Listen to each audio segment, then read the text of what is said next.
আউসগ্রাম 2 নম্বর ব্লকের গেরাই এলাকায় তৃণমূল কংগ্রেসের প্রার্থী শ্যামাপ্রসন্ন লোহারের সমর্থনে বর্ধমান পূর্বের সাংসদ শর্মিলা দি তিনিও গিয়েছিলেন।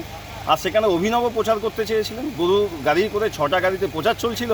আর গো মাতাকে কীভাবে এই বাংলার তৃণমূল কংগ্রেস ধ্বংস করেছে, গো নিধন যজ্ঞ চালিয়েছে, সেটা কিন্তু তারা পশু হলেও জানেন। তাই তারা তার রিয়াকশন দিয়েছেন। যেই গরুর গাড়িতে চেপেছে সঙ্গে সঙ্গে গাড়ি উল্টো দিকে ঘুরেছে। ওনাদের অবস্থা খারাপ হয়ে গেছে। ওনারা ভয়ে গরুর গাড়ি ছেড়ে পায়ে হেঁটে প্রচার করেছে। বাঙালিরা শুধু বোঝেনি যে এই রাজ্যের তৃণমূল কংগ্রেস বাঙালিদের ক্ষতি করছে, এমনকি পশুরাও বুঝতে পেরেছে তৃণমূল কংগ্রেস কতটা ক্ষতিকর, তাই তারাও রিয়াকশন দিচ্ছে।